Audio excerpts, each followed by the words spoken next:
हेमाड पंत और काका साहब की साईं बाबा ने उनके प्राणों की रक्षा किस प्रकार से की थी, इसी कथा का वर्णन आज की वीडियो में हम लोग करने वाले हैं। शिरडी की पावन भूमि, संध्या का समय और बाड़ों में भक्तों का जमावड़ा था। काका साहब दीक्षित रोज की तरह श्री एकनाथ महाराज के भागवत और भागवत रामायण का पारायण कर रहे थे। शांति से भरी हुई हवा, दिए की टिमटिमाती लो और कोनों में बस श्री राम की मधुर गुणगान की गूंज थी। उस दिन का प्रसंग बड़ा अद्भुत था। हनुमान जी अपनी माता अंजनी के आदेश से भगवान श्री राम की महानता की परीक्षा ले रहे थे। सभी श्रोतागण इस कहानी को मंत्रमुग्ध होकर और खासकर हेमाड पंत जैसे कथा के रस में ही डूबे थे। लेकिन नियति ने एक और लीला रच रखी थी। अचानक पता नहीं कहां से एक काला जहरीला बिच्छू हवा में तैरता हुआ आया और आकर हेमाड पंत के दाहिने कंधे पर बैठ गया। न आवाज थी न हलचल थी।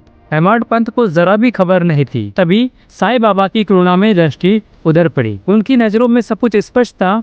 ये कोई साधारण बिच्छू नहीं, ये तो मृत्यु का दूत है। लेकिन जहाँ बाबा का पैरा हो वहाँ मौत का क्या बस। बाबा ने धीरे धीरे अपनी धोती के किनारों को मिलाया और बिना किसी को विचलित किए बिच्छू को उसमें लपेटा। और जैसे कोई माता अपने बच्चों को सुरक्षित स्थान पर छोड़ आती है, वैसे ही उसे बगीचे में छोड़ आए। किसी को भनक तक नहीं लगी। बस बाबा की करुणा से एक जीवन बच गया। कुछ समय बाद शाम के समय वाड़े के ऊपरी हिस्से पर काका साहब दीक्षित बैठे थे। अचानक खिड़की के एक छोटे से छेद से एक लंबा फन फैलाए सांप भीतर घुस आया और चुपचाप कुंडली मारकर बैठ गया। अंधेरे में कोई पहचान नहीं पाया था, लेकिन जैसे ही लालटेन जली सभी के होश उड़ गए। लोग लाठियां लेकर दौड़े और शोर मचाया, लेकिन सांप ने उन्हें जैसी चुनौती दी हो, मैं नहीं डरता।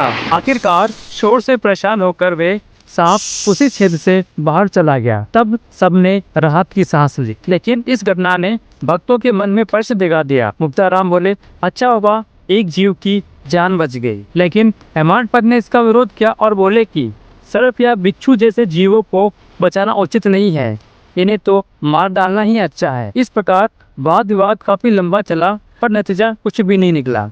अगले दिन ये सवाल साईं बाबा के सामने रखा गया। तब साईं बाबा ने मुस्कुराकर कहा, हेमाड पंत, मुक्ताराम सुनो, सभी जीवों में ईश्वर का वास है, चाहे वे सांप हो या बिच्छू। कोई भी किसी को अपनी मर्जी से हानि नहीं पहुंचा सकता।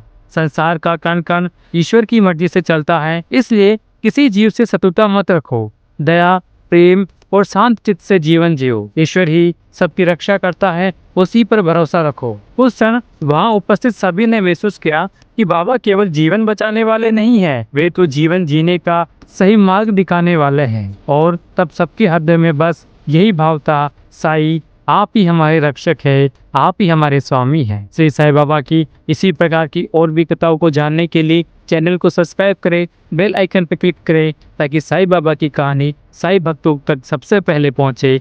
ओम साईं राम।